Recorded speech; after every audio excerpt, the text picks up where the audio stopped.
ओम नमः शिवाय। हर हर महादेव। नमस्कार प्रिय साथियों। इस साल का दूसरा और आखिरी चंद्र ग्रहण अक्टूबर माह में लगने जा रहा है। धार्मिक और वैज्ञानिक दोनों ही दृष्टिकोण से यह काफी महत्वपूर्ण है। आपको बता दें कि इस साल का पहला चंद्र ग्रहण 5 मई को वैशाख पूर्णिमा पर लगा था। यह ग्रहण दुनिया भर के कई हिस्सों में लगा था, लेकिन भारत में दिखाई नहीं दिया था।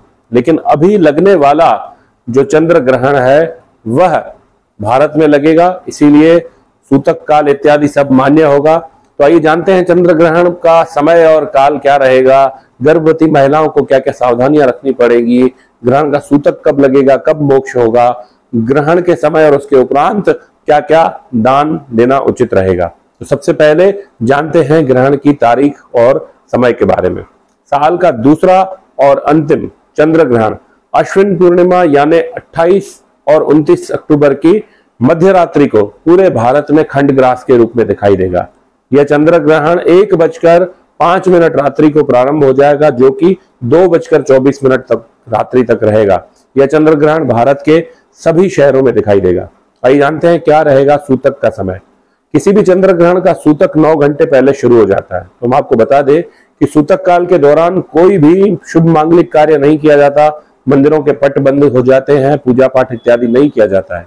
चंद्र ग्रहण का सूतक 28 अक्टूबर को शाम को 4:05 पर आरंभ हो जाता है। आइए जानते हैं कहां कहां दिखाई देगा यह चंद्र ग्रहण। भारत के अलावा भी कई देशों में यह चंद्र ग्रहण दिखाई देने वाला है।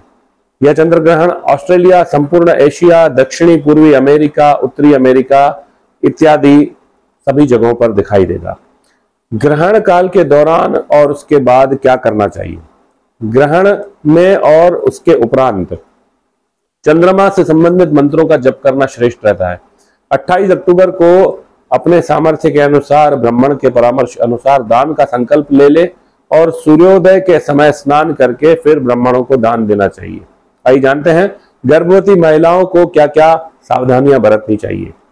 चंद्र ग्रहण के समय चंद्रमा की किरणें अशुद्ध हो जाती हैं, इसीलिए गर्भवती महिलाओं को भूलकर भी चंद्र ग्रहण को नहीं देखना चाहिए। घर के बाहर भी नहीं निकलना चाहिए। इसका नकारात्मक प्रभाव सीधा बच्चे के ऊपर आता है और इसीलिए गर्भवती महिलाओं को चंद्र ग्रहण के समय चंद्रमा को देखना वर्जित है।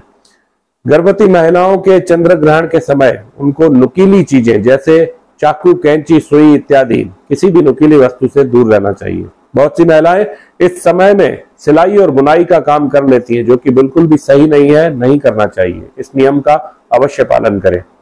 चंद्र ग्रहण के समय गर्भवती महिलाओं को भोजन करने और भोजन पकाने से भी बचना चाहिए। मान्यता है कि ग्रहण के समय दूषित किरणों से भोजन भी दूषित हो जाता है, इसीलिए ग्रहण के समय न भोजन सेवन करना चाहिए और ना ही उसको बनाना चाहिए। इसका सीधा प्रभाव नवजात गर्भ में पल रहे शिशु के विकास के ऊपर आता है, इसीलिए जो है इसको अवॉइड करना चाहिए और पहले से ही बना हुआ हो तो उसमें तुलसी के पत्ते डाल देने चाहिए। यात्रा इत्यादि से आपको बचना चाहिए। साथ ही चंद्र ग्रहण के खत्म हो जाने के बाद जल में गंगा जल डुबोकर और डालकर उसमें स्नान करना चाहिए और ग्रहण के समय धारण किए हुए वस्त्र त्याग कर फिर नए वस्त्र धारण करने चाहिए। आपको हनुमान चालीसा और शिव जी के मंत्र ओम नमः शिवाय, ओम नमो भगवते वासुदेवाय, ओम नमो नारायणाय इत्यादि मंत्रों का ग्रहण काल में जप करना बहुत ही श्रेष्ठ रहता है। ऐसा करने से मां और संतान का अच्छा विकास होता है, आरोग्य की प्राप्ति होती है। साथियों, यह थी चंद्र ग्रहण के विषय में विस्तृत रूप से जानकारी। अगर इसी तरह की जानकारियां आप आगे भी प्राप्त करते रहना चाहते हैं तो चैनल को सब्सक्राइब कर लें, बेल आइकन को प्रेस कर लें, ताकि समय समय पर इसी प्रकार की महत्वपूर्ण जानकारियां आप लोगों को प्राप्त होती रहें। ओम नमः शिवाय। हर हर महादेव।